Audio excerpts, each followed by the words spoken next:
Setiap kebaikan-Mu selalu kami ingat, tetapi di saat yang sama kami selalu ingin terus melakukan kebaikan itu. Belas kasih-Mu di dalam Kristus merupakan kebaikan Engkau yang tak terhingga, sehingga menjadikan diri kami sebagai umat-Mu, sebagai anak-anak-Mu.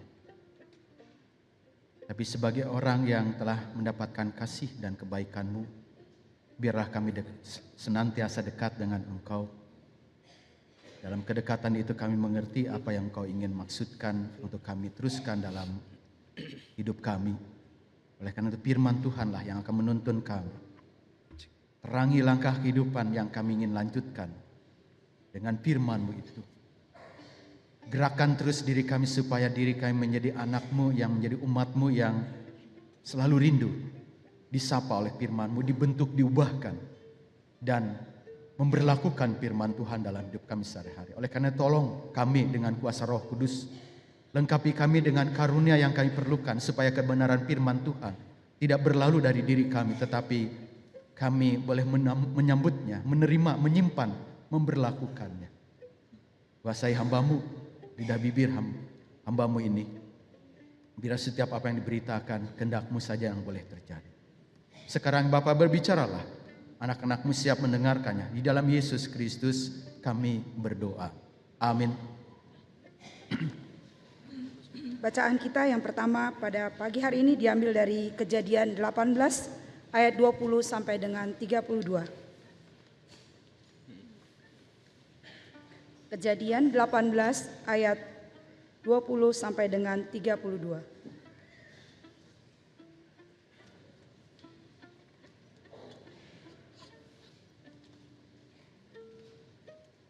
Sesudah itu, berfirmanlah Tuhan, sesungguhnya banyak keluh kesah orang tentang Sodom dan Gomora, dan sesungguhnya sangat berat dosanya. Baiklah aku turun untuk melihat, apakah benar-benar mereka telah berkelakuan seperti keluh kesah orang yang telah sampai kepadaku, atau tidak. Aku hendak mengetahuinya. Lalu berpalinglah orang-orang itu dari situ dan berjalan ke Sodom. Tetapi Abraham masih tetap berdiri di hadapan Tuhan. Abraham datang mendekat dan berkata, apakah engkau akan melenyapkan orang benar bersama-sama dengan orang fasik? Bagaimana sekiranya ada 50 orang benar dalam kota itu? Apakah engkau akan melenyapkan tempat itu, dan tidakkah engkau mengampuninya karena ke-50 orang benar yang ada di dalamnya itu? Jauhlah kiranya daripadamu untuk berbuat demikian, membunuh orang benar bersama-sama dengan orang fasik, sehingga orang benar itu seolah-olah sama dengan orang fasik. Jauhlah kiranya yang demikian daripadamu. Masakan hakim segenap bumi tidak menghukum dengan adil? Tuhan berfirman, jika aku dapati 50 orang benar dalam kota Sodom, aku akan mengampuni seluruh tempat itu karena mereka. Abraham menyahut, sesungguhnya aku telah memberanikan diri berkata kepada Tuhan, walaupun aku debu dan abu, sekiranya kurang 50 orang dari ke-50 orang benar itu, apakah engkau akan memusnahkan seluruh kota itu karena yang kelima itu? Firman-Nya, aku tidak memusnahkannya jika aku dapati 45 di sana. Lagi Abraham melanjutkan perkataannya kepadanya, sekiranya 40 didapati di sana, firman-Nya, aku tidak akan berbuat demikian karena yang 40 itu. Katanya, janganlah kiranya Tuhan murka kalau aku berkata sekali lagi, sekiranya 30 didapati di sana, firman-Nya, aku tidak akan berbuat demikian jika aku dapati 30 di sana. Katanya, sesungguhnya aku telah memberanikan diri berkata kepada Tuhan, sekiranya 20 didapati di sana, firman-Nya, aku tidak akan memusnahkannya karena yang 20 itu.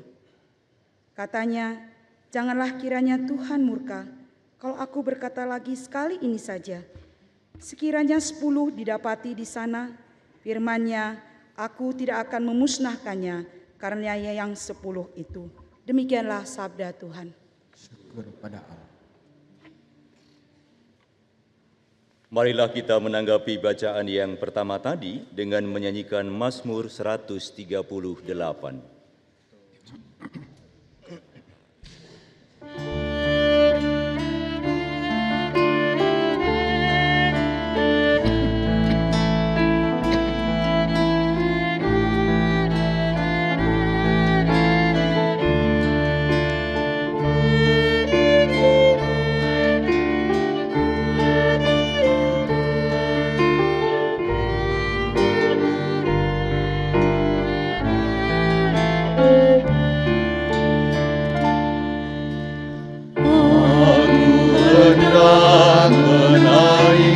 Syukur bagimu Tuhan dengan segenap hati di hadapan para Allah yang lain.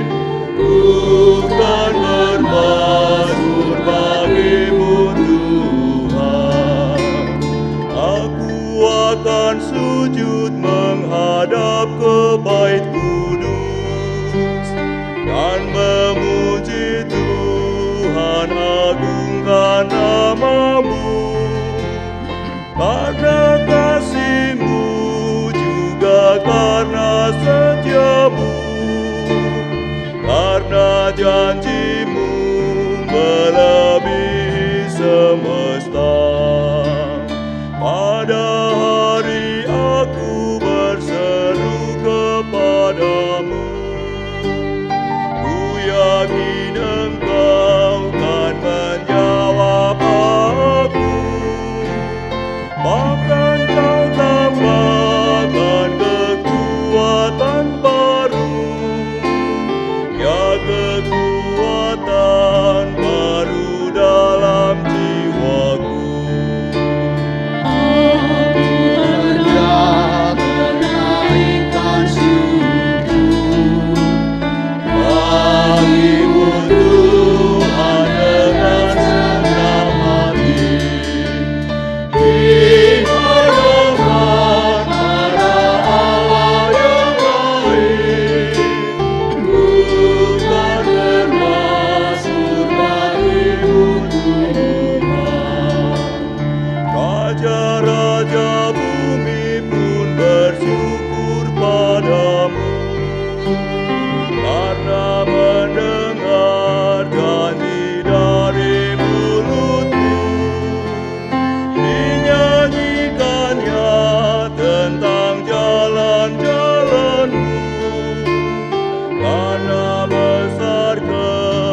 Bacaan yang kedua diambil dari surat Paulus kepada jemaat di Kolose 2 ayat 6 sampai dengan 15. Kolose 2 ayat 6 sampai dengan 15.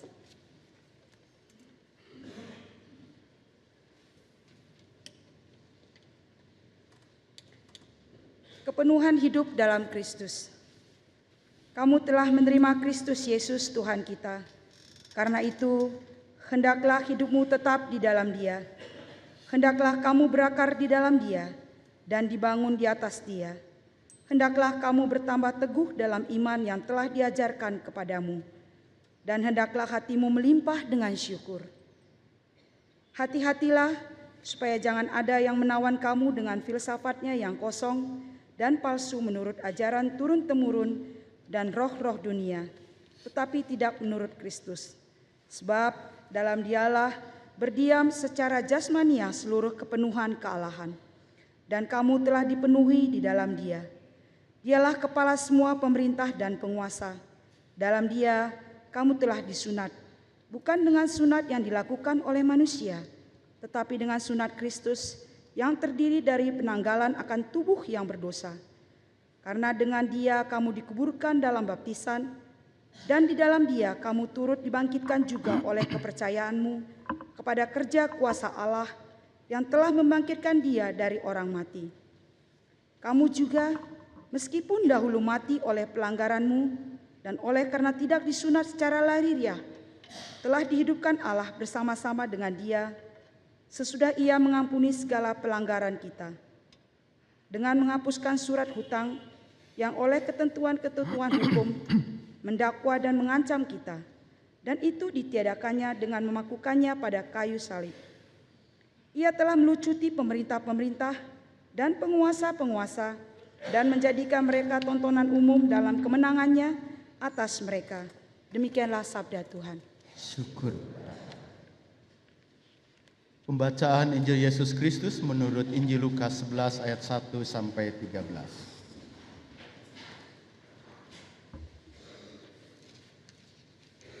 Lukas 11 ayat 1 sampai 13. Pada suatu kali Yesus sedang berdoa di salah satu tempat. Ketika Ia berhenti berdoa, berkatalah seorang dari murid-muridnya kepadanya, "Tuhan, ajarlah kami berdoa, sama seperti yang diajarkan Yohanes kepada murid-muridnya."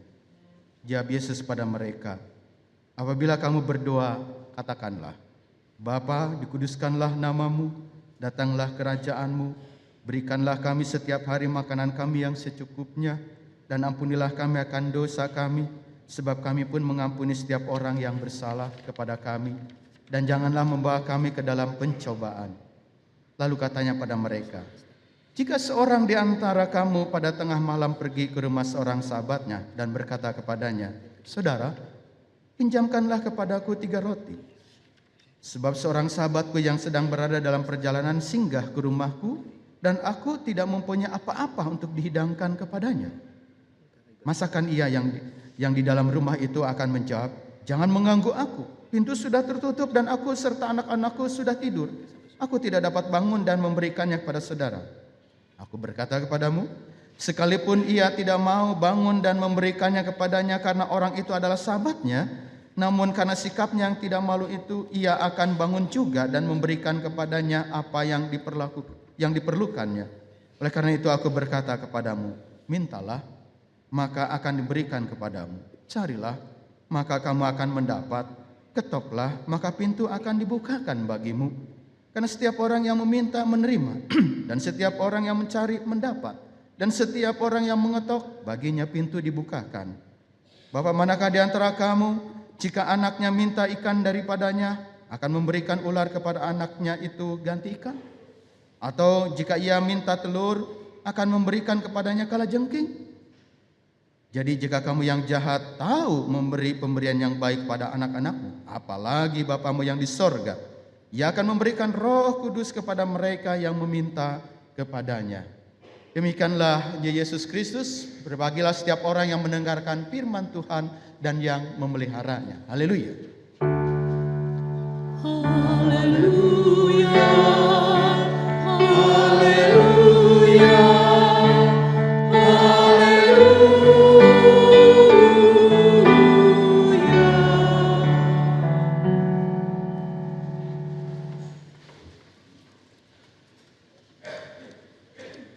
mengawali dengan biasa pantun pendek saya. Makan ikan bakar bersama seorang dara. Apa kabar saudara? Apa kabar? Senantiasalah selalu ada dalam kebaikan itu. Tuhan yang memberikannya. Jangan lupa lakukan terus kebaikan itu dalam hidup kita. Izinkan saya menyampaikan salam dari jemaat kami GKI Kota Wisata. Tema kita pada minggu ini berdoa kepada Allah dalam kerendahan hati. Bagaimana cara berdoa yang baik? Ada seorang imam, pendeta, dan guru. Kebetulan di sini banyak guru juga ya. Mereka sedang mendiskusikan posisi terbaik untuk berdoa. Sementara ketika mereka mendiskusikan, ada seorang pekerja teknisi telepon di dekat mereka. Lalu sang imam dia mengusulkan, dia memulainya dengan mengatakan bahwa sikap doa yang baik adalah dengan cara berlutut. Tapi sang pendeta menolak, salah, bukan seperti itu. Yang benar adalah merentangkan tangan ke surga, langsung terarah kepada Allah di sorga. Alamatnya jelas, tujuannya jelas. Tapi sang guru dia juga menimpali. Enggak begitu juga. Tapi yang paling efektif adalah berbaring di lantai. Lalu saudara, teknisi telepon tadi ternyata dia nyelutuk juga. Teman-teman, doa yang terbaik yang pernah saya lakukan adalah ketika saya sedang bergelantung terbalik dari tiang telepon. Ketika saya mengerjakan itu, tubuh saya terbalik dan saya berdoa. Nah, saudara, apapun caranya sebenarnya, boleh-boleh saja. Tapi biasanya kalau orang Kristen, aku lipat tangan, ya, lipat tangan, kepala tertunduk, matanya tertutup. Inti daripada seluruh sikap itu adalah sikap yang berserah pada Tuhan dan sikap yang menunjukkan ketaatan dan kerendahan hatinya. Fokus sungguh-sungguh. Dia tertunduk menunjukkan hormat, mata tertutup. Dia datang pada Tuhan, menunjukkan dia sedang memohon segala sesuatunya, Allah berkuasa dan aku datang dengan kerendahan hati. Saudara kekasih di dalam Tuhan Yesus Kristus, berdoa dengan kerendahan hati. Siapa diri kita? Filosofi berdoa ketika mata tertutup, maka yang kita lihat adalah gelap. Tapi dalam kegelapan itu kita meyakini dalam iman datang kepada Bapa yang tidak kelihatan. Sungguh luar biasa. Ketika kita bicara aku dalam kegelapan, aku tidak bisa berbuat apa-apa, tetapi ada Tuhan yang aku datangi dan yang aku andalkan.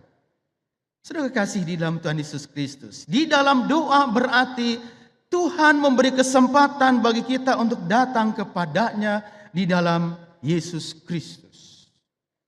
Dalam sebuah acara televisi, saudara, seorang pemandu acara dia meminta kepada Mother Teresa. Acara televisi itu disiarkan di seluruh Amerika Serikat dan juga diteruskan ke 20 negara di dunia, 22 negara di dunia, termasuk Yugoslavia, negara asal Mother Teresa. Lalu ada pertanyaan dari pemandu acara tadi. Adakah pesan yang akan disampaikan kepada semua pemirsa di acara terakhir ini? Mother Teresa menutup acara tersebut dengan mengatakan, ya, saya ingin memberitahukan kepada semua untuk berdoa. Dan ajarkanlah anak-anak untuk berdoa. Saya tidak tahu, Bapak Ibu berapa kali berdoa, 3 kali sehari seperti minum obat? Atau setiap saat saudara berdoa? Berdoa memohon, berdoa bersyukur, berdoa untuk mengaku dosa, berdoa untuk memohon pengampunan dari Tuhan, dan seterusnya, dan seterusnya. Dalam banyak hal, saudara mungkin berdoa. Puji Tuhan, kalau kita selalu melibatkan diri di dalam Tuhan, dan selalu kontak dengan Tuhan. Ada ayat yang paling pendek, saudara hafal? Kira-kira dari ayat mana yang paling pendek dalam Alkitab? terdiri dari 14 huruf. 1 Tesalonika 5 ayat 17. Bunyinya adalah tetaplah berdoa. Yesus dalam seluruh kehidupannya yang memberi teladan contoh kepada para pengikut, secara khusus murid-muridnya. Tapi seringkali murid-muridnya mereka lebih mudah terlena, lebih mudah untuk tertidur, lebih mudah untuk tidak berjaga-jaga ketika Yesus mengajak mereka berdoa. Inilah kita manusia. Tapi kita bersama di sini belajar dari Kristus. Dalam seluruh kehidupannya memulai aktivitas ia berkontak dulu dengan Bapa yang mengutus dirinya. Ketika ia menyelesaikan seluruh karyanya, ia juga berdoa. Di dalam banyak hal ia berdoa untuk setiap pergumulan yang ia ingin lakukan. Tapi juga ia berdoa untuk banyak orang. Saudara kasih di dalam Tuhan Yesus, tetaplah berdoa. Jangan ketika kita suka baru kita berdoa. Tetapi ketika kita sudah lupa, akhirnya kita memang tidak memerlukan lagi Tuhan. Atau pada saat butuh saja, gampang, kita bawa dalam doa. Atau pada saat kita sudah buntu, baru kita menghampiri Tuhan. Saudara kekasih di dalam Tuhan Yesus Kristus, ketika semua yang menjadi seluruh kehidupan kita, jangan lupa. Seharusnya bawa semuanya itu dalam doa. Saudara, Yohanes Calvin mengatakan doa adalah napas hidup. Doa itu berarti adalah yang memberi dan yang ada di dalam seluruh hidup. Saudara kekasih di dalam Tuhan Yesus Kristus, ada doa yang diajarkan oleh Fransiskus dari Assisi. Make me a channel of your peace. Where there's a hatred, let me bring your love. Where there's injury, your pardon, Lord. And where there doubt, true faith in you. Oh, Master, grant that I may never see so much to be consoled as to console, to be understood as to understand, to be loved as to love with all my soul. Ketika kita berdoa merupakan sebuah napas hidup, maka itu dinyatakan di dalam seluruh kehidupan. Ketika kita ingin mendapatkan belas kasih Tuhan, maka di sanalah kita harus mengasihi. Ketika kita ingin diberkati oleh Tuhan, biarlah kita memberkati. Ketika kita ingin dikuatkan, biarlah kita menguatkan. Ketika kita ingin mendapatkan penghiburan, justru kita dipanggil untuk menghibur. Itulah doa yang sejati. Itulah napas kita yang terlihat dan dirasakan di dalam seluruh kehidupan kita. Saudara, doa bagi kita mungkin biasa saja. Mau makan, doa. Mau tidur, doa. Mengucap syukur atas hari yang baru, berdoa. Tapi pertanyaannya, seberapa penting kita berdoa? Jika tidak terjadi apa-apa, doa terkadang terlupakan untuk dilakukan. Pentingnya doa bisa sangat besar. Kemungkinan orang merasa tidak perlu untuk berdoa. Kenapa, saudara? Kenapa orang seringkali mengungkapkan bahwa itu tidak menjadi penting? Seringkali yang terjadi adalah karena ia merasa mampu mengatasinya, mampu memperolehnya, memiliki kekuatan untuk menghadapi pergumulan apapun. Ini yang seringkali terjadi. Barulah kalau sudah buntu, baru kita datang pada Tuhan. Tapi kadangkala juga justru ketika kita buntu, justru malah meninggalkan Tuhan. Saudara kasih di dalam Tuhan Yesus Kristus. Bahkan bisa pula karena salah dalam mengartikan doa, sehingga orang salah pula di dalam memanjatkan doa di dalam hidupnya. Contoh misalnya, seorang pemuda yang buta, ngapain saya berdoa? Untuk apa saya berdoa? Untuk mendapatkan penglihatan beratus-ratus kali saya berdoa. Tetapi tetap saja saya tidak bisa melihat. Atau orang tidak lagi mau ke gereja karena merasa doanya tidak pernah dikabulkan. Menjadi cukup alasan bagi dirinya komplain pada Tuhan karena merasa tidak didengar di dalam doa. Saudara, doa adalah soal komunikasi. Seluruh komunikasi kita dengan Tuhan, kita sedang dialog, kita sedang berbicara dengan Tuhan. Abraham sebagai orang yang sudah mendapatkan penegasan kembali akan perjanjian dari Tuhan, melalui dirinya dia akan mendapatkan keturunan. Tapi di dalam konteks berikutnya, kenyataannya masyarakat yang di sekitar Abraham dan juga Lot, terutama kota Sodom dan Gomora, ada banyak keluh kesah yang sampai kepada Tuhan, yang membuat Tuhan akan menghancurkan dua kota ini.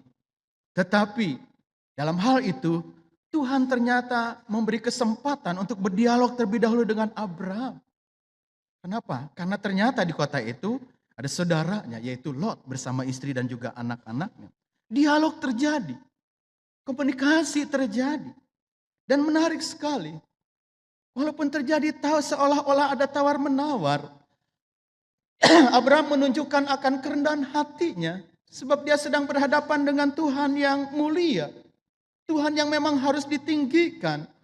Dan dia menempatkan diri sebagai hamba, sebagai orang yang tak berarti di hadapan Tuhan. Kalau mungkin di dalam bahasa sehari-hari, kalau orang Sunda, punten Gusti, ya, seperti itu dia ngomong dengan halus. Jikalau ada 50 orang yang percaya pada engkau, apakah engkau akan menghancurkan kota ini? Sekali-kali aku tidak. Terus sampai angka 10. Kalaupun ada 10, aku tidak akan menghancurkan kota itu. Itu berarti saudara, ketika berbicara, ketika berdialog, Abraham pada akhirnya mengerti apa yang menjadi kehendak Tuhan. Abraham semakin lebih mengerti tentang kasih Tuhan. Tapi dalam dialog itu juga, pada akhirnya juga Abraham harus menyadari.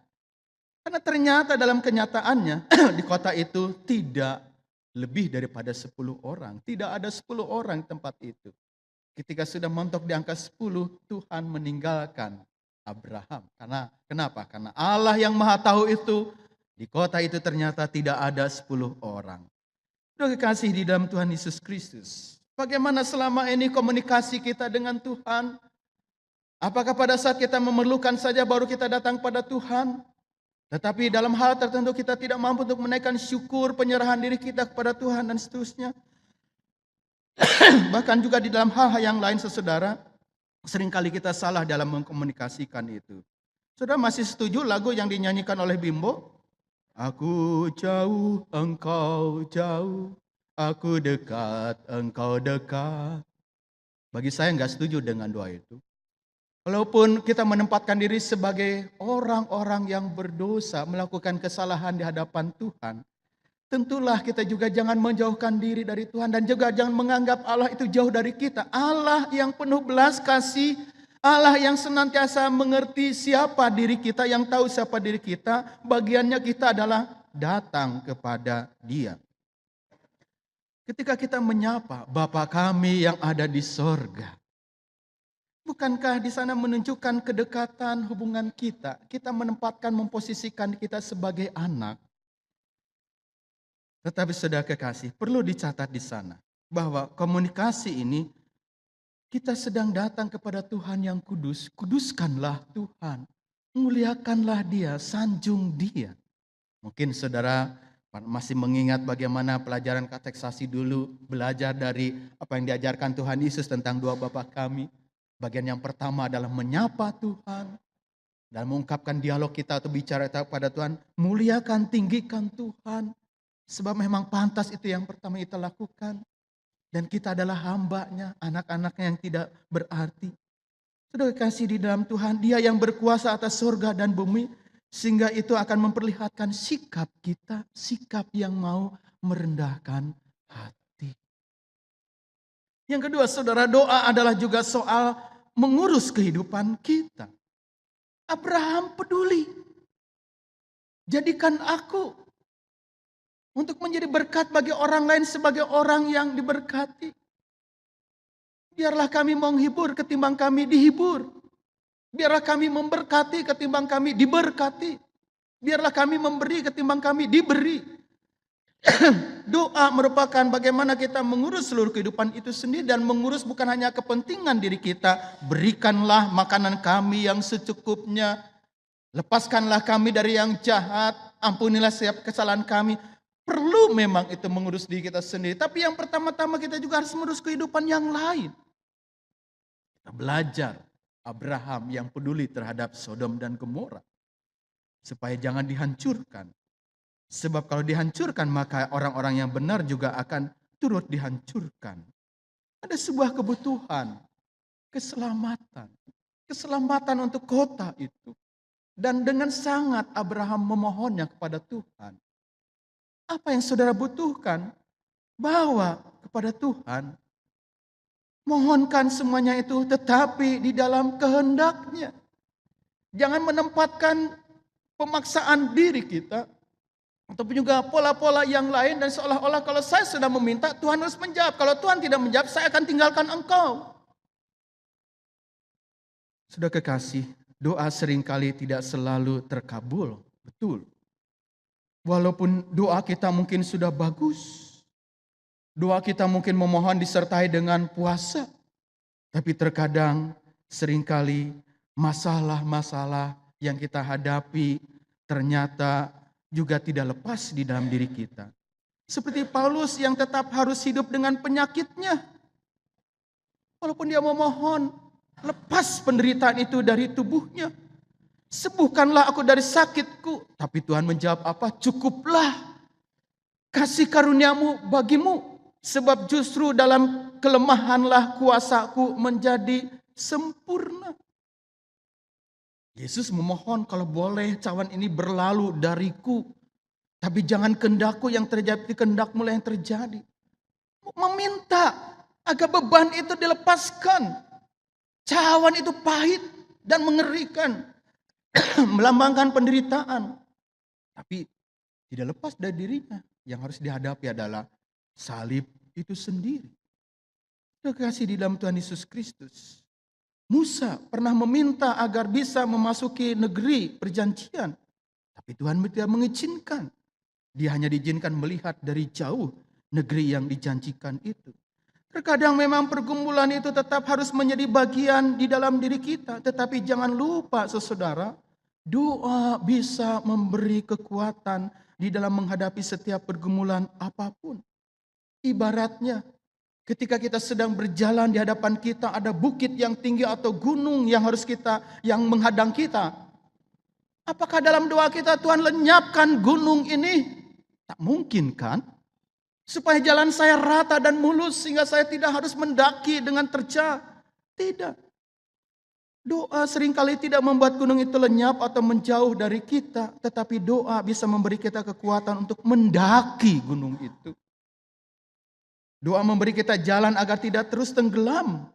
Di dalam setiap keputusasaan. Di dalam setiap apapun. Ada banyak yang kita urus. Ada banyak yang kita butuhkan. Tetapi biarlah kita juga menyadari akan kehendak Tuhan yang akan diberlakukan dan diberikan pada kita. Saudara, di dalam doa kita mengungkapkan komunikasi. Kita berbicara kepada Tuhan. Tuhan mengerti dan mendengarkan kita. Namun terkadang saudara kita seringkali memaksakan kehendak itu sendiri. Ada sebuah cerita tentang seorang ateis yang naik pesawat terbang bersama seorang penginjil. Ketika sudah berada di angkasa, pesawat yang mereka tumpangi terbakar, maka penumpang gemetar ketakutan. Lalu di dalam takut itu sang ateis mengatakan, ayo kamu berdoa, biar Tuhan menolongmu. Sudah kekasih di dalam Tuhan Yesus Kristus, memaksakan agar Tuhan yang kau imani itu boleh menunjukkan akan kuasa, boleh menunjukkan jawaban doa kita. Sudah kekasih dalam Tuhan Yesus.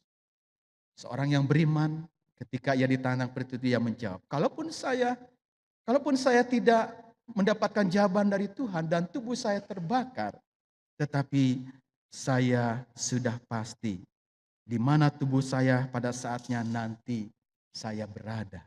Saya tidak takut, saya tidak khawatir. Sudah kekasih di dalam Tuhan Yesus Kristus.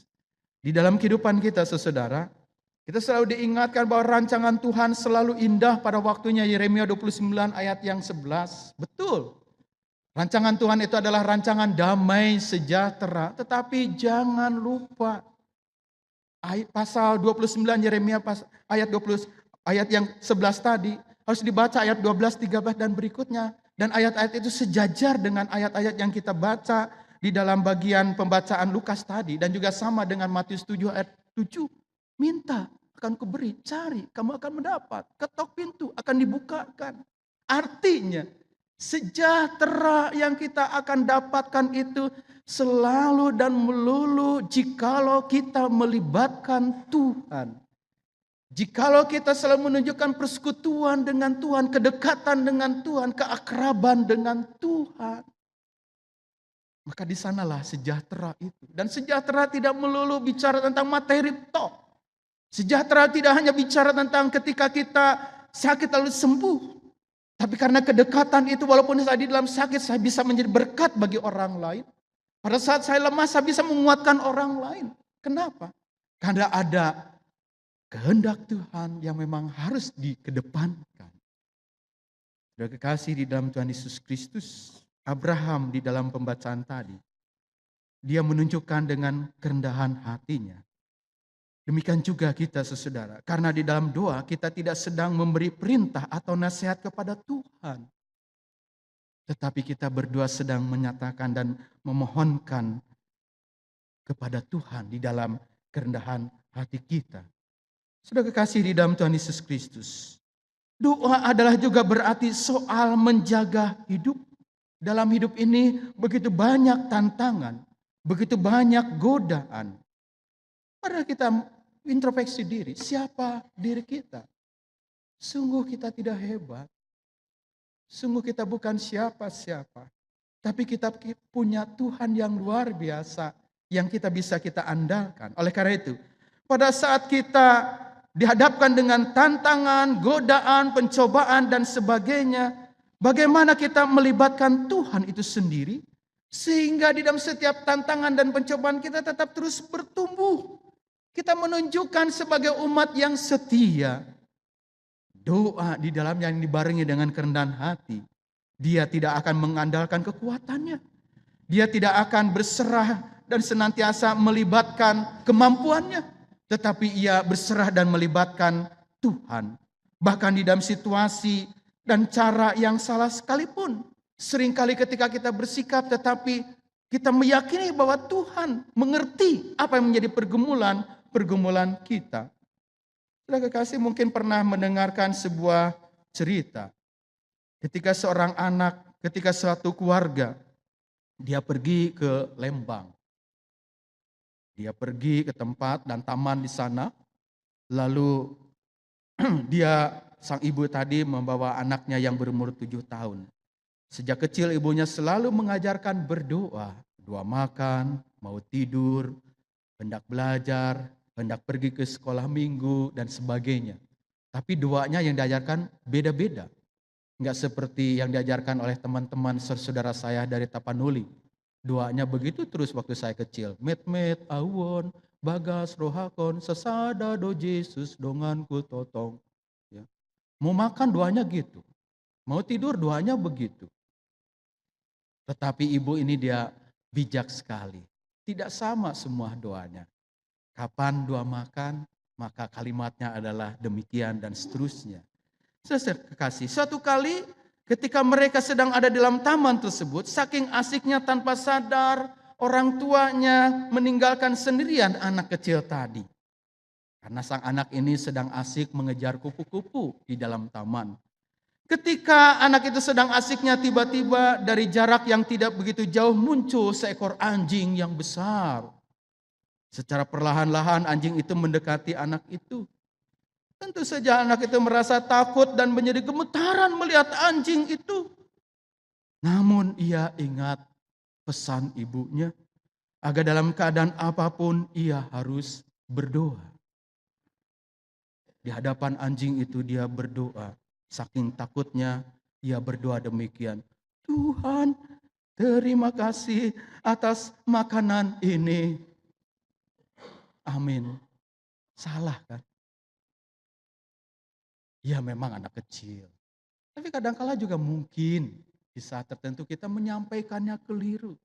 Tapi Tuhan tahu persis apa yang menjadi pergumulan kita. Jawaban apa yang diperlukan oleh kita, Tuhan akan memberikannya tepat pada waktunya. Oleh karena itu sudah kekasih di dalam Tuhan Yesus Kristus, bagiannya kita adalah di dalam seluruh pergumulan apapun, dalam setiap keinginan apapun, di dalam setiap permohonan apapun, biarlah kita boleh menempatkan diri sebagai anak Tuhan yang merendahkan hati dan yang selalu bergantung kepada Bapa yang mengerti. Ia tidak akan pernah memberikan batu ketika kita sebagai anak-anaknya meminta roti. Bagiannya kita adalah berserah di dalam kehendak-Nya. Mungkin saudara masih ingat bagaimana saya punya kesaksian yang tidak pernah saya lupa dan saya selalu ingin sharing dan bagikan. Pengalaman waktu saya kuliah, waktu saya praktek, di beberapa waktu saya dalam menghadapi ujian-ujian, seringkali kami selalu berhadapan dengan situasi yang agak sedikit sulit dan juga bergumul, yaitu ketika kami lagi ujian, beasiswa ternyata telat. Padahal kebutuhan besar, karena untuk ujian memerlukan energi supaya konsentrasi, belajar, dan cukup baik untuk menjawab. Dan seringkali saya bergumul dengan sedih, mencucurkan air mata itu adalah bagian yang tidak pernah lepas dalam pergumulan saya. Satu saat memang saya sudah tahu bahwa Sinode sudah memberitahu beasiswa yang akan diberikan itu terlambat sebulan kemudian. Padahal uang saya cekak, tinggal Rp10.000. Rp10.000 pada zaman itu gambarannya adalah saya makan sehari itu 3 kali 1.000 perak. Berarti Rp10.000 bisa untuk 10 hari. Bayangkan, sebulan yang akan datang saya baru dapat uang lagi, tapi saya untuk mengatasi kebutuhan saya hanya untuk 10 hari. Maka sebagai orang yang punya akal, saya akan mendekatin teman-teman yang lain untuk pinjam. Gali lubang, tutup lubang. Itu sudah sesuatu yang biasa dalam dunia perkuliahan. Saya gali lubang, nanti besok datang saya tutupi lubang. Tetapi kenyataannya pergumulan teman-teman saya sama semua. Saya harus putar. Bagaimana Rp10.000 ini bisa memperpanjang hidup saya, tidak hanya 10 hari. Lalu saya belikan mie instan, 1 dus yang isinya 48 bungkus. 48 kalau saya makan sehari 3 kali, maka 48 dibagi 3 adalah 16, berarti cukup panjang. Saya bisa panjang usianya 6 hari ketimbang 10 hari, 16 hari. Tapi bayangkan, pagi, siang, malam, mie instan. Bagaimana rasanya? Udah blunek rasanya. Sampai di hari terakhir, hari ke-16 tinggal 1 bungkus. Di dalam kerendahan hati dan ketidakmampuan saya hanya bisa berserah pada Tuhan. Di hadapan saya sudah ada mangkok yang berisi mie instan yang saya sudah rebus sendiri. Tuhan, itu ternyata terjadi pada siang hari. Tuhan, ini adalah mie yang terakhir untuk menjadi berkat bagi kebutuhan. Hamba tidak tahu apa yang harus kami makan nanti sore ataupun juga besok. Saya hanya berserah pada Engkau. Lalu saya berserah dalam Kristus Yesus. Amin. Gaya juga sih makannya pakai sumpit. Lalu ketika saya mau makan di dalam kamar kos-kosan, ya, dengan berlinang air mata, ketika belum saja habis 1 suap, tiba-tiba teman saya dari GKJW yang sekarang pendeta di GKI Tenon atau apa itu daerah Sragen sana, dia berteriak di halaman kos-kosan itu, "Gordon, kamu mau pinjam uang enggak?" Saya merinding. Di situ jawaban Tuhan yang segera. Walaupun dia meminjamkan uang, tetapi Tuhan memakai dia. Di sanalah saya semakin lebih yakin bagaimana Tuhan selalu menjawab dengan tepat pada waktunya. Bagiannya kita adalah tempatkan diri kita dalam posisi sebagai anaknya.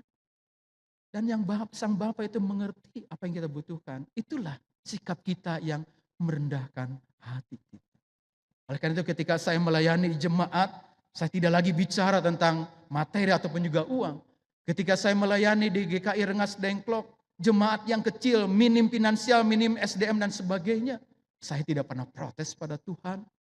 Bahkan pada saat tertentu ketika bendahara gereja di sana mengatakan, Pak Pendeta minta maaf, JHP-nya dicicil, nggak apa-apa.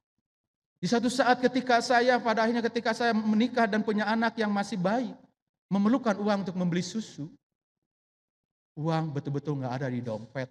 Saya periksa di laci-laci semua nggak ada. Saya periksa juga di lipatan-lipatan baju di lemari, jangan-jangan ada yang terlupa, juga nggak ada semua. Nggak ada seperak pun uang. Ya sudah mah, tunda dululah. Cukup dengan ASI aja dulu. Harusnya memang dia memerlukan tambahannya karena sudah 1 tahun lebih. Sudah kekasih dalam Tuhan Yesus Kristus, ketika kita berserah, kita hanya menunggu jawaban Tuhan. Jawabannya tidak lebih daripada 5 menit. Segera ada yang mengetuk pintu. Saya membukakannya, saya tidak mengenal orang itu. Ini rumah Pak Pendeta ya? Iya. Anda siapa?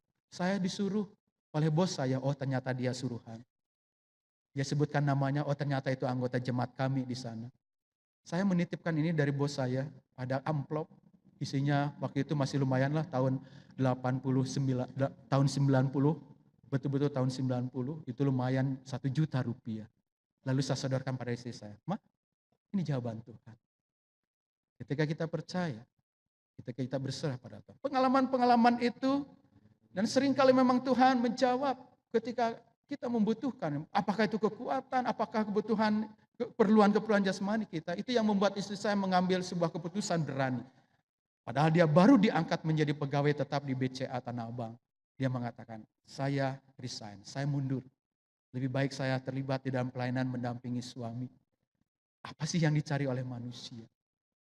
Kalau Tuhan memelihara kita, Dia tidak akan pernah meninggalkan kita. Ibrani 13 ayat 5b, sekali-kali aku tidak akan pernah meninggalkan engkau. Sekali-kali aku tidak akan pernah membiarkan engkau. Bagiannya kita adalah sapa dia, hampiri dia, datang dia. Dan bawakan kebutuhan permohonan kita di dalam doa. Tapi biarlah dia yang bekerja. Tuhan menolong dan memberkati kita semua. Amin. Mari kita hening sejenak.